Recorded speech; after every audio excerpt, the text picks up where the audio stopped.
Hi there, this is Dana Arcuri, author, speaker, survivor, and advocate. And today's topic is involving betrayal by toxic siblings. So my one video on signs that you have toxic siblings is my number 2 video as far as anything regarding narcissistic abuse, dysfunctional families, and overall anything regarding healthy boundaries, gaslighting, and going no contact. So signs that you have toxic siblings. If you haven't watched it, check that out. In the meanwhile, I've been thinking a lot about the betrayal of my toxic siblings, and I've been in contact with them for over 1 year and 4 months. And as time goes on, I gain more insight and I see things in a new light.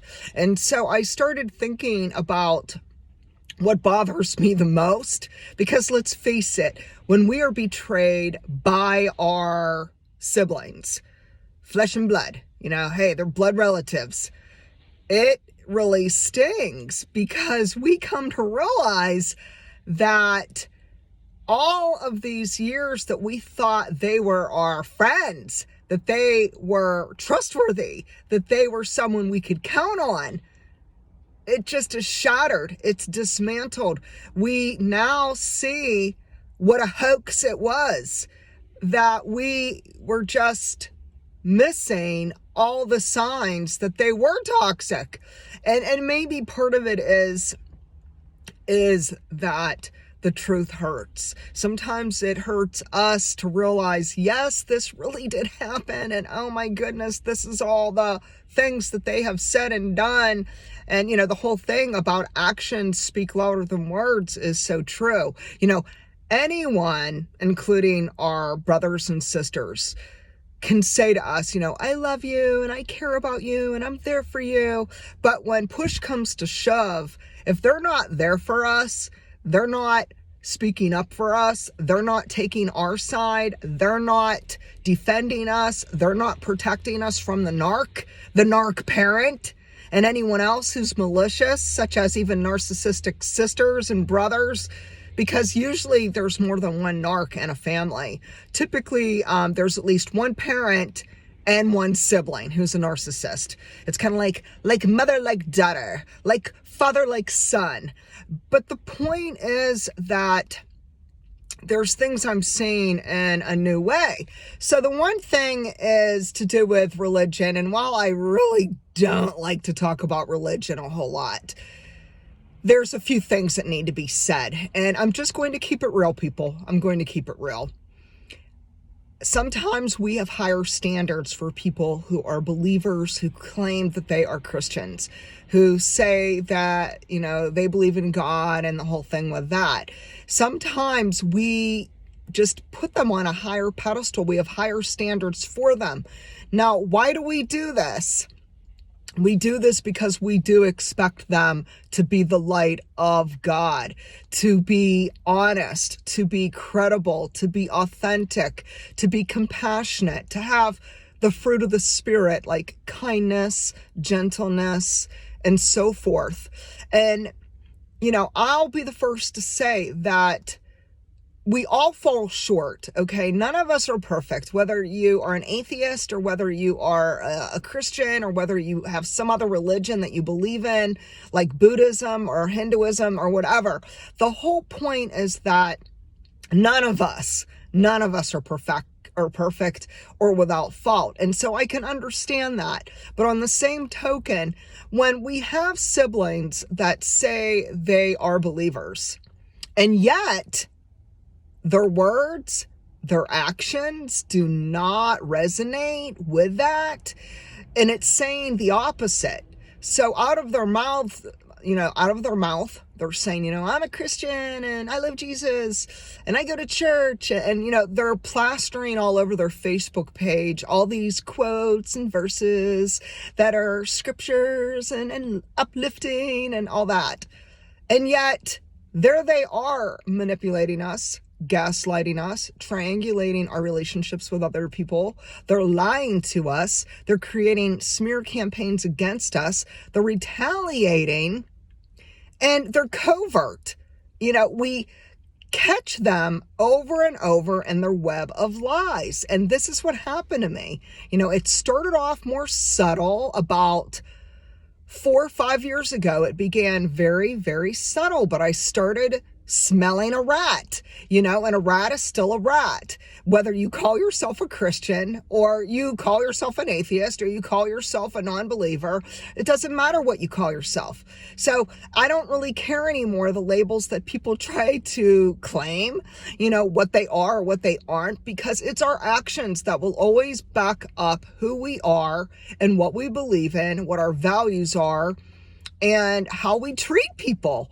And so this just is another reminder that just because someone, such as a brother or sister, say that they love us, doesn't mean they really love us. And just because they say that, oh, I'll be there for you, but when push comes to shove, no, they're not there.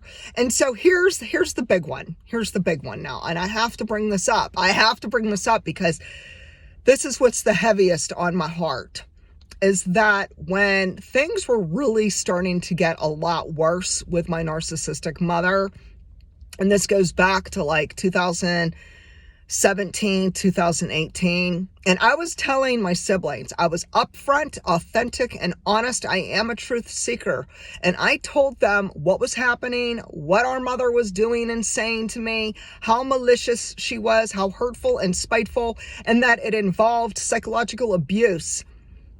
They didn't defend me. They didn't protect me. They didn't stand up for me. Instead, they made excuses for my mother. Oh, that's just the way mom is. Oh, she's just having a bad day. Never mind. Oh, just blow it off. Let it go. Move on. That's what they say. That's what they say. And it's so easy to dish out these platitudes and to dish out these Christianese little phrases. Oh, just forgive and forget.